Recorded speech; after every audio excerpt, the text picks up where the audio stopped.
অনেক অনেক বছর পর আমাদের ঈশ্বরদীতে আবার অনুষ্ঠিত হলো অমর একুশে বইমেলা। আর এই বইমেলা নিয়েই থাকছে আজকের ছোট্ট এই ভ্লগ। আসসালামু আলাইকুম এভরিওয়ান, কি অবস্থা সবার, কেমন আছেন সবাই? আশা করি সবাই অনেক বেশি ভালো আছেন। আজকে গিয়েছিলাম আমাদের ঈশ্বরদীর অমর একুশে বইমেলাতে। তো বইমেলাতে ঢুকতেই কিন্তু চোখে পড়লো জিডিপি সাহিত্য চর্চা কেন্দ্র, যেটা ছিল আমাদের ঈশ্বরদীর একজন সাংবাদিক এস রাজা স্যারের স্টল। তো তার স্টলে কিন্তু বিভিন্ন ধরনের বই ছিল। তো তারপরে কিছু দূর যেতেই দেখতে পেলাম কারুপ্রকাশ, সেখানেও কিন্তু বিভিন্ন ধরনের বই পাওয়া যাচ্ছিল। এর মধ্যে কিন্তু ছিল শীতল জলের বাষ্প, যার লেখক হচ্ছে ইনি, মানে আমাদের শালিক শিবলু স্যার। এরপর কিন্তু ঘুরতে ঘুরতে চোখে পড়লো আমাদের সঞ্জয় দাদার লেখা শূন্যতার অপর পৃষ্ঠা বই। আর আমার দাদার লেখা বইটা কিন্তু এক কথায় অসাধারণ। আপনারা যারা এখনো নেন নাই তারা খুব দ্রুত নিয়ে নেয়। এরপরে কিন্তু বই মেলাতে দেখা মিলল ফুড স্টল, যেটা ছিল সাদিয়াস কিচেন। আর সাদিয়াস কিচেনের খাবারগুলি কিন্তু বরাবরই আমার অনেক ভালো লাগে, এর আগেও আমি অনেক জায়গায় ট্রাই করেছি।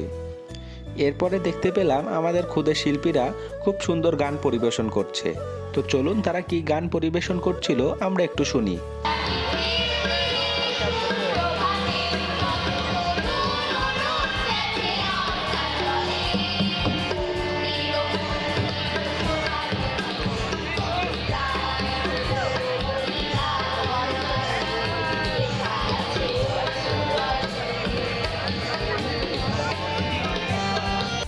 এরপরে কিন্তু চলে আসলেন মেলার সমাপনী দিনের প্রধান অতিথি, পাবনা জেলা বিএনপির সম্মানিত আহ্বায়ক জনাব হাবিবুর রহমান হাবিব কাকু।